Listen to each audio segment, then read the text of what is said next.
नमस्कार शेतकरी बंधूंनो, मी शशांक दाते, उद्यान विद्यातज्ञ, कृषी विज्ञान केंद्र, जळगाव जामोद, बुलढाणा 1.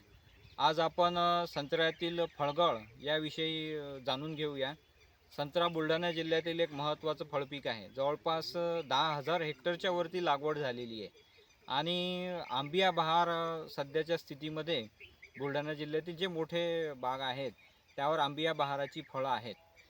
अशा स्थितीमध्ये ऑगस्ट महिन्यामध्ये मोठ्या प्रमाणात संत्र्यामध्ये फळगळीचा त्रास उद्भवत असतो आणि हा जर वेळेतच जर नियोजन याचं जर केलं नाही शेतकऱ्यांनी तर आर्थिक नुकसान मोठ्या प्रमाणात जाणवतं.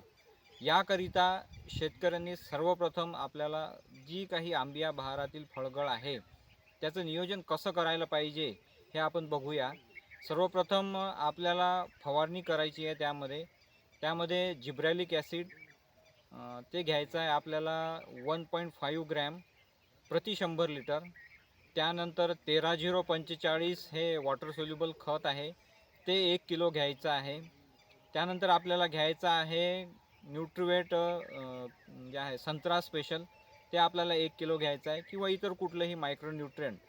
आणि हा पूर्ण कॉम्बिनेशन आपल्याला संपूर्ण झाडांवर फवारणी करायची आहे. झाड जर आपलं 7-8 वर्षाचं असेल तर ॲटलिस्ट प्रत्येक झाडावर 2 लिटर फवारणीचं ते द्रावण आहे ते पूर्ण गेलं पाहिजे.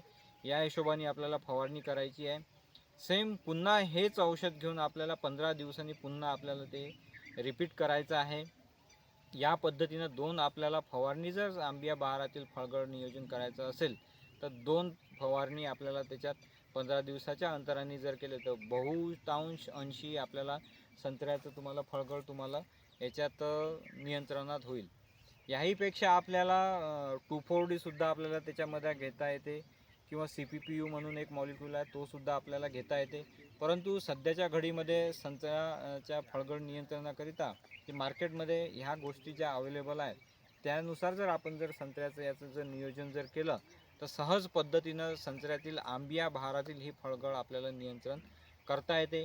या पद्धतीने आपण सर्वांनी त्याचं नियोजन करा आणि जो संत्रा आहे तो उच्च गुणवत्ता आपला असला पाहिजे.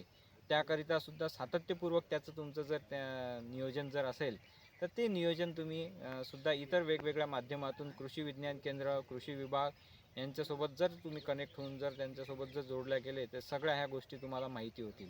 तत्पूर्वी मी इथंच थांबतो. धन्यवाद.